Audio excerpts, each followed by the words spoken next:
বাংলাদেশ জামায়াতে ইসলামীর আমির ডাক্তার শফিকুর রহমানের সঙ্গে সৌজন্য সাক্ষাৎ করেছেন ইউরোপীয় ইউনিয়নের উচ্চ পর্যায়ের একটি প্রতিনিধি দল।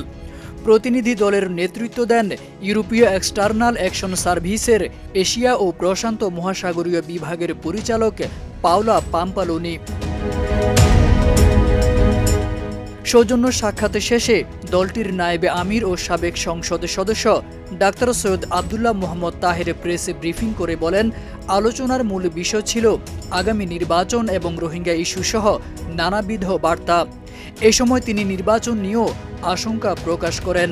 এই যে স্টেলমেটটা তৈরি হয়েছে বাংলাদেশের রাজনীতির অঙ্গনে, এটার জন্য আজকে অত্যন্ত প্রয়োজন হচ্ছে আগামী একটি সুষ্ঠু এবং অবাধ নির্বাচন। যদি আগামী নির্বাচনটি অবাধ এবং সুষ্ঠু না হয়, নিরপেক্ষ না হয়, তাহলে ক্রাইসিস কিন্তু শেষ হবে না, ক্রাইসিস আবার নতুন করে তৈরি হবে এবং এটা আরও গভীরতর হবে। আমরা এটা তাদেরকে স্পষ্ট বলেছি এবং আমরা আশঙ্কার কথা বলেছি। গত 1-2 সপ্তাহ ধরে বাংলাদেশে সরকার এবং আমাদের ল এনফোর্সিং অথরিটি যারা আছে, ইনক্লুডিং সেনাবাহিনী, যেভাবে একটি বিশেষ দলের প্রতি ঝুঁকে পড়েছে এবং প্রশাসন যেভাবে একটা দলের আনুগত্য দেখাচ্ছে, এতেই আশঙ্কা তৈরি হয়েছে যে আগামী নির্বাচনটি কি আবার পাতানো নির্বাচন হবে কিনা, অতীতের নির্বাচনগুলোর মতো।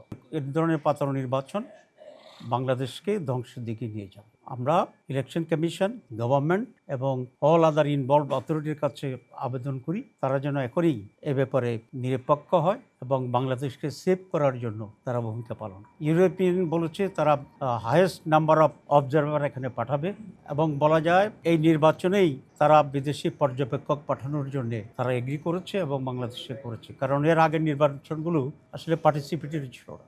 আমরা বলেছি আমরা এটাকে ওয়েলকাম করি।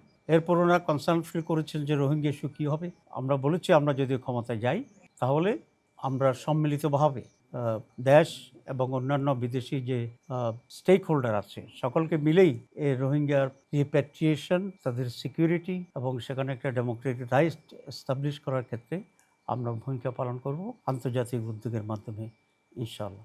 7 জানুয়ারি বসুন্ধরাস্থ জামায়াত আমিরের কার্যালয়ে এই সৌজন্য সাক্ষাৎ অনুষ্ঠিত হয়। প্রতিনিধি দলে ছিলেন ইউরোপীয় ইউনিয়নের রাষ্ট্রদূত মাইকেল মিলার এবং ইউরোপীয় এক্সটার্নাল অ্যাকশন সার্ভিসের দক্ষিণ এশিয়া বিভাগের উপপ্রধান মনিকা বাইলাইতে।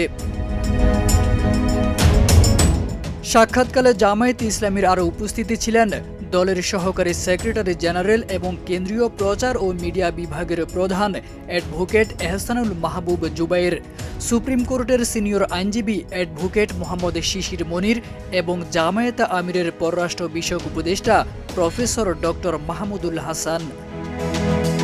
তারেক আজিজ খান, প্রজন্ম 24।